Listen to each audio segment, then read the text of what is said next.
Hello students, good morning. हम लोग class 9 के लिए पॉलिनोमियल्स पढ़ रहे हैं। आर्य सवाल की बुक से एक्सरसाइज 2D चल रहा है और 2D में क्वेश्चन नंबर 19 से आगे देखेंगे। क्वेश्चन नंबर 19 से पहले जो क्वेश्चन थे 1 से लेके 18 तक के क्वेश्चन को हमने एक वीडियो में क्लियर कर दिया था, ठीक है। तो वो वीडियो का लिंक डिस्क्रिप्शन दिया हुआ, आप देख सकते हो उस वीडियो को। पॉलिनोमियल का पूरा कंसेप्ट भी मैंने एक वीडियो में बताया हुआ है, पूरा कंसेप्ट एक वीडियो में, तो आप वो भी देख सकते हो। अभी फिलहाल जो है क्वेश्चन 19 से हम लोग आगे देखेंगे, ठीक है। 2D एक्सरसाइज लास्ट एक्सरसाइज है। 2D से पहले 2A, 2B, 2C इन सब का वीडियोस भी बन चुका है। पूरा पॉलिनोमियल का जो प्लेलिस्ट है ना, वो आपको डिस्क्रिप्शन में उसका लिंक है, आप पूरा देख सकते हो एक बार में, ठीक। अभी जो क्वेश्चन है क्वेश्चन 19, एक्चुअली ये रिमाइंडर थ्योरम और फैक्टर थ्योरम पे बेस्ड क्वेश्चन है। तो क्वेश्चन क्या कहता है, पहले पढ़ते हैं, समझते हैं, फिर उसको सॉल्व करेंगे, ठीक है।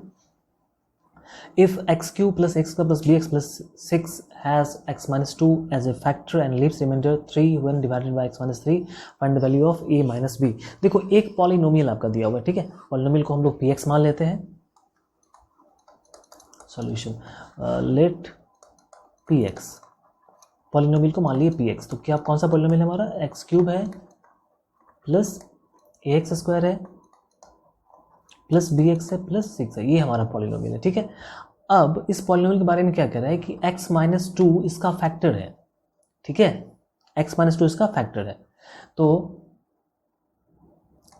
क्या लिखेंगे हम लोग, since x minus 2 is a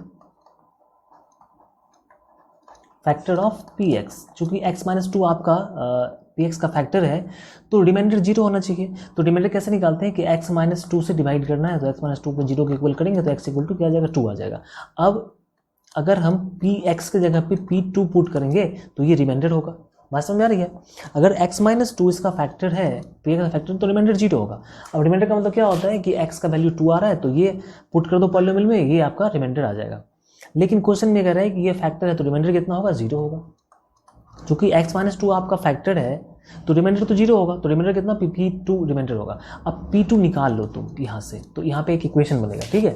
p2 का मतलब क्या हो जाएगा कि 2 डाल देना है, 2 का cube plus a x square है तो x मतलब 2 का स्क्वायर प्लस bx है तो b into 2 plus 6 equal to 0। बात समझ में आ रही है। This and this,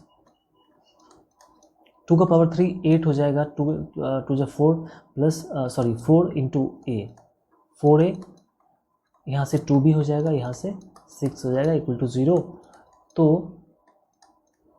4a plus 2b 8 और यहाँ पे 6 14 हो जाएगा, 14 को इस तरह हो जाएगा माइनस 14 हो जाएगा। यहाँ से तुम थोड़ा सा शॉर्ट आउट कर सकते हो, यहाँ से 2 कॉमन ले सकते हो। तो यहाँ से हम लोग 2 कॉमन ले लेते हो, क्या बचेगा, 2a plus b equal to minus 14, 2 से कैंसिल कर दो इसको 7 टाइम। तो फाइनली जो एक इक्वेशन आपके पास में आ गया, a plus B equal to minus 7, ये पहला इक्वेशन आ गया, ठीक है। बात समझ में आ गई। अब दूसरा बात क्या हो रहा है कि दूसरा बात कह रहा है कि जब आप इसको x माइनस 3 से डिवाइड करते हो px को, तो रिमाइंडर कितना बचता है, 3 बचता है, ठीक है। अब now when px is divided by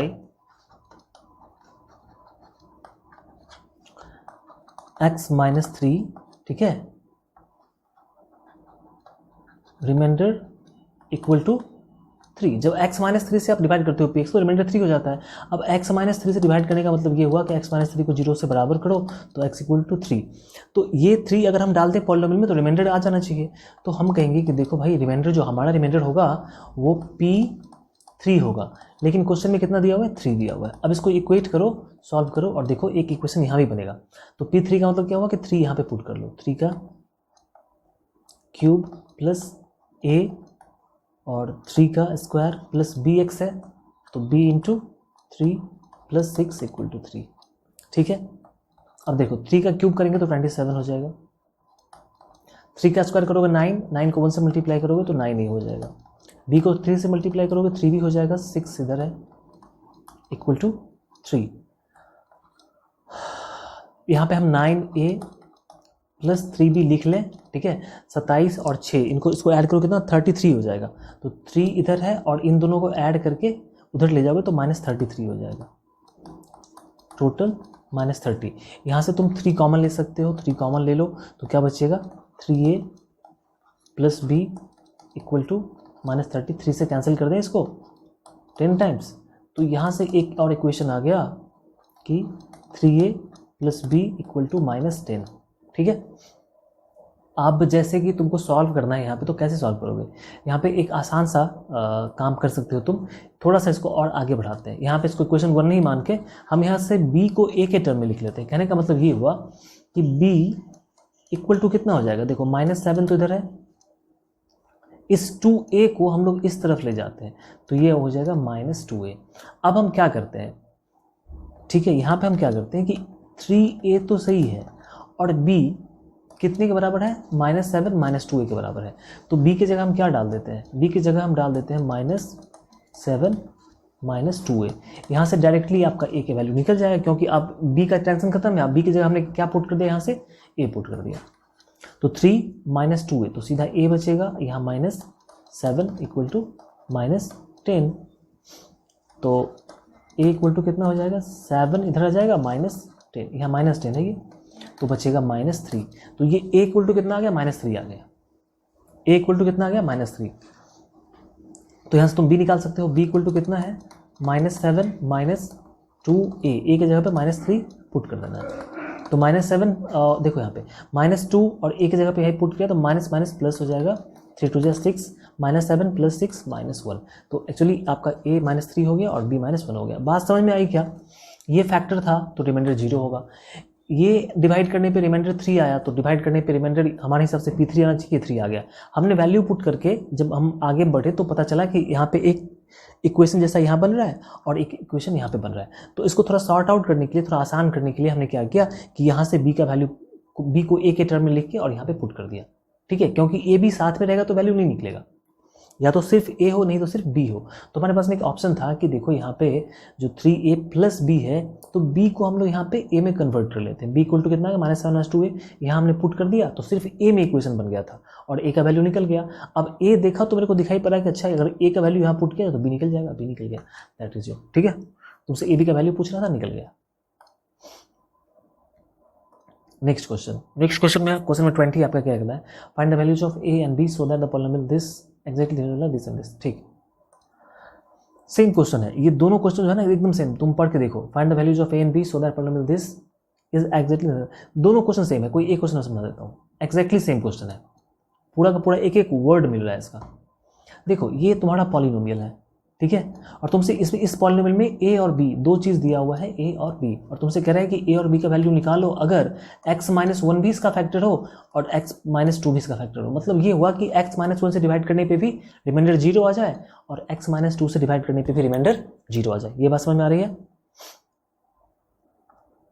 तो चलो सिंपल सी बात है, वही काम करते हैं, सॉल्यूशन की बात कर लो। सॉल्यूशन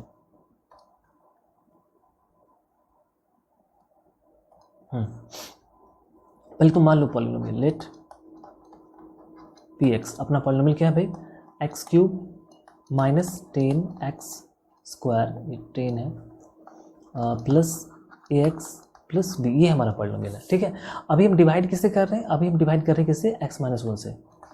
तो x -1 से तुम डिवाइड कर रहे हो तो तुम इसको 0 के बराबर करके देखो, तो x इक्वल टू, सॉरी इधर लिखते हैं, तो यहाँ से x इक्वल टू कितना आ रहा है, x इक्वल टू 1 आ रहा है। तो एक्चुअली तुम्हारा x -1 से डिवाइड करने पर ये तुम्हारा x -1 फैक्टर है इसका, x -1 इसका फैक्टर है, तो रिमाइंडर क्या आएगा 0, और रिमाइंडर, ठीक है, तो रिमाइंडर का मतलब क्या होता है कि रिमाइंडर का मतलब होता है कि px था तो अब x इक्वल टू 1 डाल दो, ये आपका रिमाइंडर होगा, और ये कितना होगा, ये 0 होगा। ये पता था क्योंकि ये इसका फैक्टर है तो रिमाइंडर 0 आना चाहिए। तो रिमाइंडर निकालने का प्रोसेस तो यही है, हमारे हिसाब से रिमाइंडर p1 हुआ और क्वेश्चन के हिसाब से जो भी फैक्टर है रिमाइंडर 0 होगा। अब तुम p1 निकालने का मतलब यहाँ पे 1 पुट करके एक इक्वेशन, जैसे पीछे बनाया क्वेश्चन वही सेम काम करना है, 1 डाल दो यहाँ पे, 1 का क्यूब -10x² है तो 1 का स्क्वायर प्लस ax है तो a इंटू x, x मतलब 1, प्लस b इक्वल टू 0। 1 -10 आपका हो जाएगा सीधा सीधा यहाँ पे, plus a plus b equal to 0। तो सिंपली यहाँ से जो इक्वेशन बनेगा वो बनेगा a प्लस b, और 1 में से 10 घटेगा तो -9 होगा, उसको उधर ले जाएंगे तो +9 हो जाएगा। बात समझ में आई क्या? 1 में से 10 को सब्ट्रैक्ट करो तो -9 होगा और वो इधर जाएगा तो बचेगा +9 हो जाएगा। एक आपका इक्वेशन यहाँ बना हुआ है, ठीक है। ऑल्सो ये क्वेश्चन तुम सॉल्व करोगे 21, एग्जैक्टली सेम क्वेश्चन है। ऑल्सो हम लोग क्या करने वाले हैं यहाँ पे x-2 भी इसका फैक्टर है, तो फैक्टर है तो उसको 0 के बराबर करो तो यहाँ से x इक्वल टू कितना आ जाएगा 2। अब चूंकि ये इसका फैक्टर है तो हम रिमाइंडर निकालेंगे, रिमाइंडर कितना होगा P2 होगा, और चूंकि ये फैक्टर है तो रिमाइंडर 0 होगा। अब P2 तुम निकालो, P2 निकालने का मतलब क्या हुआ, x³ है मतलब 2 का क्यूब, -10 x² है 2 का स्क्वायर, प्लस ax है a into 2 plus b equal to 0। बात समझ में आ गई, सॉल्व कर लो। 2 का पावर 3 8 हो जाएगा, 2 का पावर 2 4 10 40, ठीक है। और यहाँ से हो जाएगा 2a plus b equal to 0, तो 2a प्लस b। अब देखो 8 में से 40 सब्ट्रैक्ट हो 32 बचेगा, 32 को इधर ले जाएंगे तो प्लस में 32 हो जाएगा, प्लस में 32, ठीक है। तो ये तुम्हारा इक्वेशन फर्स्ट था और ये इक्वेशन सेकंड, दो इक्वेशन बना हुआ है। अब जो काम हमने पहले किया था वही काम हम लोग यहाँ पे करने वाले हैं। यहाँ पे क्या करने वाले हैं, कोई b को हम लोग a से रिप्लेस कर देते हैं, तो यहाँ पे b रहने दो और a को इधर ले जाओ तो एक 9 माइनस a हो जाएगा। बस समझ में आई क्या, b रख लिया, हाँ, और 9 था इधर, a को हम इधर ले गए तो 9 माइनस a हो गया। अब b के बदले ये चीज़ हम यहाँ पे पुट कर देते हैं, ठीक है। नाउ 2a और b की जगह पे क्या पुट करेंगे, 9 minus a equal to 32। 2a में से a सब्ट्रैक्ट हो तो कितना बचेगा, a बचेगा, और 32 9 को इधर ले जाते हैं तो बचेगा आपका 23। a कितना आ गया, 23 आ गया, a आ गया 23। तो यहाँ से b निकालना है, b कैसे निकालेंगे, देखो b equal to 9 minus a है तो 9 माइनस 23 सब्ट्रैक्ट करिए कितना हो जाएगा, 23 है 14 -14, ठीक है। तो ये तुम्हारा आंसर आ गया। तो सिंपली रिमाइंडर थ्योरम और फैक्टर थ्योरम का यूज करना सीखना है। अगर फैक्टर है तो रिमाइंडर 0 होगा, तो चूंकि दोनों ही फैक्टर था हमने दोनों ही केस में रिमाइंडर निकाल के 0 के बराबर कर लिया, यहाँ भी कर लिया और यहाँ पे रिमाइंडर निकाल के 0 के बराबर कर लिया। अब रिमाइंडर जब हम लोग निकालने का प्रोसेस स्टार्ट की तो ए और बी में इक्वेशन बन गया यहाँ भी, और इक्वेशन बन गया यहाँ भी। ए को बी में या बी को ए में कन्वर्ट करके एक दूसरे में रिप्लेस कर देना है, बस आपको ए का वैल्यू निकलेगा और दूसरी जगह से बी का वैल्यू निकल जाएगा। तो सेम क्वेश्चन है एग्जैक्टली क्वेश्चन 21, तुम सॉल्व कर लेना उसको। Question number 22, if both x-2 and x-1/2 are the factors of this, prove p equal to q, p equal to r। ये भी इसका फैक्टर है और ये भी इसका फैक्टर है, दोनों ही इसका फैक्टर है, तो दोनों ही केस में रिमाइंडर क्या होगा, 0 होगा, ठीक है। कर लो, देखो तुम पॉलिनोमियल पहले x मान लो, let px equal to px² plus 5x plus r, ये हमारा पॉलिनोमियल है। अभी तुम डिवाइड कैसे कर रहे हो, x-2 से डिवाइड कर रहे हो तो इसको 0 के बराबर कर लो, तो यहाँ से x इक्वल टू कितना आ जाएगा, 2 आ जाएगा। अब तुम्हारा रिमाइंडर कितना होगा, चूंकि तुम इससे डिवाइड कर रहे हो इसको और चूंकि ये दोनों फैक्टर है तो रिमाइंडर 0 होना चाहिए, रिमाइंडर क्या होना चाहिए, 0। लेकिन रिमाइंडर क्या होगा, रिमाइंडर हमारा हो जाएगा P2, क्या हो जाएगा, P2 इक्वल टू 0। अब P2 इक्वल टू 0 का मतलब क्या हुआ कि जहाँ पे x है वहाँ पे 2 डाल दो तो P, ठीक है, P और x² है तो x की जगह पे 2 का स्क्वायर प्लस 5x तो 5 into 2 plus r equal to 0। 2 का square 4p, 5 2 10 plus r equal to 0, ठीक है। इसको इक्वेशन फर्स्ट बोलते हैं। ऑल्सो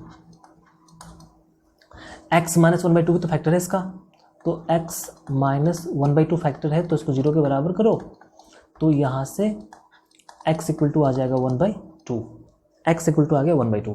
अब x इक्वल टू 1/2 आ गया तो रिमाइंडर तुम्हारा क्या होगा, तुम्हारा रिमाइंडर 0 होगा, क्यों, क्योंकि ये इसका फैक्टर है तो रिमाइंडर 0 ही होगा।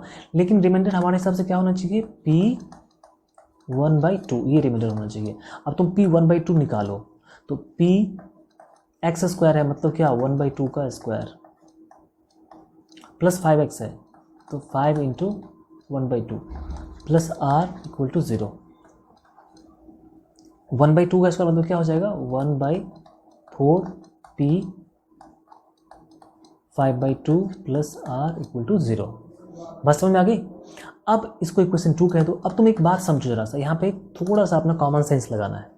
तुमको क्या प्रूफ करना है कि p और r बराबर है। तो उसको बराबर करने के लिए एक चीज़ देखो, ये जो पार्ट है ये भी 0 के बराबर है और ये जो पार्ट है ये भी 0 के बराबर है। तो ये दोनों ही पार्ट 0 के बराबर है। इसका मतलब ये हुआ कि ये दोनों आपस में बराबर है। जब भी कोई दो इक्वेशन है उसका राइट साइड अगर बराबर है तो लेफ्ट साइड भी बराबर होगा। तो तुम क्या कहोगे, from equation 1 and 2, from equation 1 and 2, equation 1 और 2 को देखने से क्या पता चल रहा है कि भाई ये भी 0 के बराबर और ये भी 0 के बराबर, मतलब दोनों आपस में बराबर होगा। मतलब ये कि 4p plus 10 plus R equal to 1/4p plus 5/2 plus R. ठीक है, जीरो दोनों 0 के बराबर है ही, तो 0 को लिखने की जरूरत नहीं है, सिर्फ इसको लिखेंगे। अब देखो, अब क्या करो, p वाले को एक तरफ ले जाओ। देखो पहले यहाँ पे एलसीएम ले लेते हैं, 4p प्लस 10 प्लस आर। यहाँ पे एलसीएम ले लो तो इनका एलसीएम कितना हो जाएगा, इनका एलसीएम हो जाएगा भाई इनका एलसीएम हो जाएगा 2 4 और यहाँ पे 1 है, तो 2 4 1 का एलसीएम हो जाएगा 4 4 1 जा 4, तो यहाँ बचेगा सिर्फ p, 2 2 जा 4, ठीक है, 5 2 जा 10 प्लस 1 4 जा 4, यहाँ पे 4r। क्लियर है बात। यहाँ पे तो एक चीज प्रॉब्लम आ रहा है। एक मिनट भाई, सॉरी फॉर मिस्टेक। यहाँ पे एक काम कर लो तुम, पॉलिनोमियल में ना हम लोग रिमाइंडर निकाल के यहीं पे हम लोग क्लियर कर लेते हैं। एक मिनट रुक जाओ, यहाँ पे थोड़ा सा प्रॉब्लम था। क्या प्रॉब्लम, मैं सबको समझा रहा हूँ अभी। देखो प्रॉब्लम क्या आ रहा है, हम लोग यहीं पे उसका एलसीएम ले लेते हैं। वहाँ पे एलसीएम लेने में प्रॉब्लम होगा, यहाँ पे एलसीएम ले लो इसका। एलसीएम यहाँ पे लेंगे कितना हो जाएगा, यहाँ पे 1 4 2 1, कैल्शियम 4 हो जाएगा, 4 1 जा 4, तो इधर p 2 2 जा 4, 5 2 जा 10 और 1 4 जा 4, 4r इक्वल टू 0। ठीक है, तो यहाँ से क्रॉस मल्टीप्लाई करेंगे तो p प्लस 10 प्लस 4r, 4 को 0 से मल्टीप्लाई करेंगे तो 0। देखो अभी ये 4 का वैल्यू मेरे को नहीं चाहिए था, लेकिन यहाँ पे अगर हम करते थे तो 4 से क्रॉस मल्टीप्लाई हो रहा था। यहाँ पे 4 को 0 से क्रॉस मल्टीप्लाई, ये 0 हो गया। इसको इक्वेशन सेकंड करो और अब करो फ्रॉम इक्वेशन 1 एंड 2। अब देखो आंसर एक बार में आएगा, फ्रॉम इक्वेशन 1 एंड 2। तो 4p plus 10 plus r, p plus 10 plus 4r। ठीक है, देखो 10 से 10 कैंसिल होगा,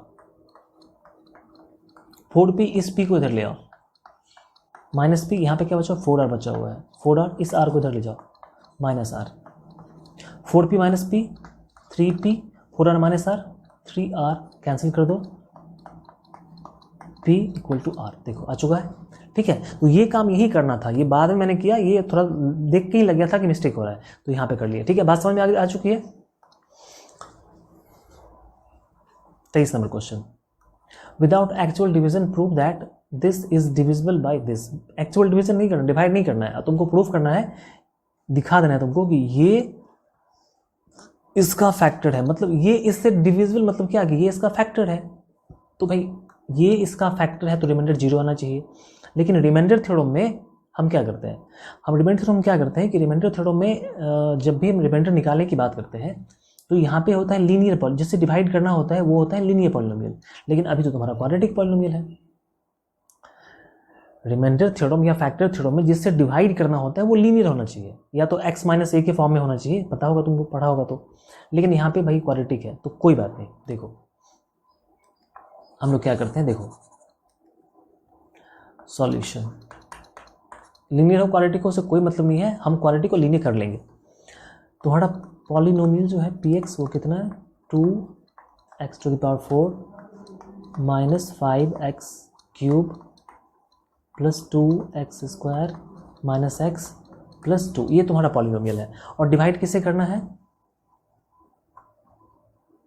एंड डिवाइड तुमको करना है x² माइनस 3x प्लस 2 से। अब चूंकि ये क्वाड्रेटिक है तो इसको ब्रेक करके हम लोग बना देते हैं लीनियर, ठीक है। तो बना दो लीनियर, एक्स स्क्वायर फैक्टराइज करोगे ये कितना हो जाएगा, ये हो जाएगा तुम्हारा -3x है ना, -2x माइनस एक्स प्लस 2, ठीक है।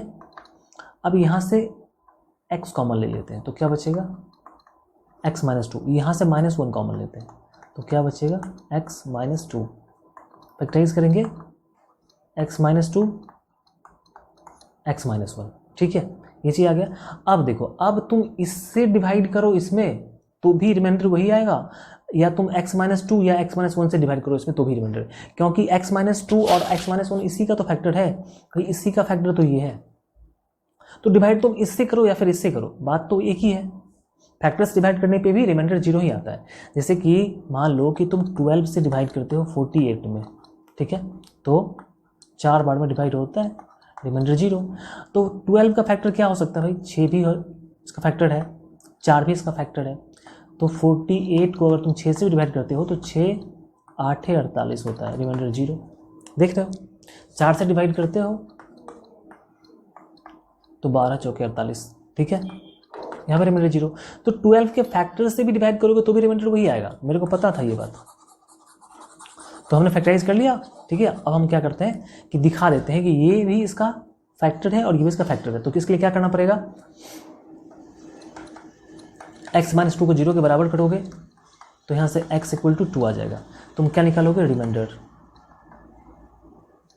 रिमाइंडर निकालोगे। रिमाइंडर कितना हो जाएगा, रिमाइंडर हो जाएगा P2। P2 का मतलब क्या हुआ कि 2 पुट कर दो यहाँ पे, 2x टू द पावर 4 मतलब 2 का पावर 4, -5x क्यूब मतलब 2 का क्यूब, प्लस 2x स्क्वायर मतलब 2 का स्क्वायर, -2 प्लस 2। इसको तुम कैलकुलेट कर लेना, ठीक है, मैं देख लेता हूँ। ये कैंसिल हो जाएगा, ये 32 हो जाएगा, ठीक है, 8 ये 40 हो जाएगा और ये 8 हो जाएगा, जोड़ने पे 0 आ गया। तो रिमाइंडर देखो यहाँ पे कितना आ गया, 0 आ गया। ऑल्सो तुम x माइनस 1 से डिवाइड करके देखो, x माइनस 1 से अभी से किया, अभी से करके देखो, तो इसको 0 के बराबर करेंगे तो यहाँ से x इक्वल टू कितना आ जाएगा, 1 आ जाएगा। अब जो तुम रिमाइंडर निकालोगे तो रिमाइंडर क्या होगा, P1 रिमाइंडर होगा। P1 का मतलब क्या हो गया, 2x का पावर 4 मतलब 1 का पावर 4, -5x क्यूब मतलब 1 का क्यूब, प्लस 2x स्क्वायर मतलब 1 का स्क्वायर, -1 प्लस 2। बात क्लियर है, 1 से कोई मतलब ही नहीं पावर का, सीधा देखो 2 यहाँ से 5 फिर 2 फिर -1 फिर 2, ठीक है। तो 2 प्लस 2 प्लस 2 6, 5 माइनस 1 6 0, दोनों ही केस में रिमाइंडर 0 आ गया, ठीक है। तो इसीलिए x माइनस 2, ठीक है, एंड x माइनस 1, ठीक है, are the factors of px। ये दोनों px का फैक्टर है, तो जब दोनों px का फैक्टर है इसलिए इन दोनों को मल्टीप्लाई करने पे जो आएगा, मल्टीप्लाई करने पे क्या आएगा, इन दोनों को मल्टीप्लाई करने पे यही आएगा ना, यही आएगा मल्टीप्लाई करने पे। दिस, इसका मतलब ये is the factor of px। थोड़ा जल्दी में लिखा हूं, ठीक है, थोड़ा टेढ़ा टेढ़ा में लगा, कोई बात नहीं, आप देख लेना। समझ में आ गई बात ना, एकदम आसान सा तो क्वेश्चन था, कोई ज़्यादा डिफिकल्ट वाला कुछ ऐसा था नहीं। 24 मिनट का हो चुका वीडियो आपका। यहाँ पे देखो 23 के बाद और भी कुछ क्वेश्चंस हैं, 24 25 26, दैट्स इट, 3 क्वेश्चन है। तो कोशिश करते हैं कि ये 3 क्वेश्चन हम लोग नेक्स्ट वीडियो में क्लियर कर लें, ठीक है। इस वीडियो में 3 क्वेश्चन मैंने बता दिया आपको, और ये 3 क्वेश्चन थोड़ा स्पेशल क्वेश्चन है, तो स्पेशल क्वेश्चन को थोड़ा स्पेशल ट्रीट देना चाहिए। तो इन जो आगे वाले जो क्वेश्चंस हैं उसका लिंक भी आपको वीडियो के डिस्क्रिप्शन में चेक करोगे तो आपको मिल जाएगा, ठीक है। तो नेक्स्ट वीडियो आप देख लेना, ठीक है, डिस्क्रिप्शन में। तब तक मिलते हैं फिर नेक्स्ट वीडियो में, तो bye and take care. Subscribe नहीं किया, सब्सक्राइब कर लेना, बेल आइकन को प्रेस कर देना ताकि आगे वाले वीडियोज आपको मिल जाए।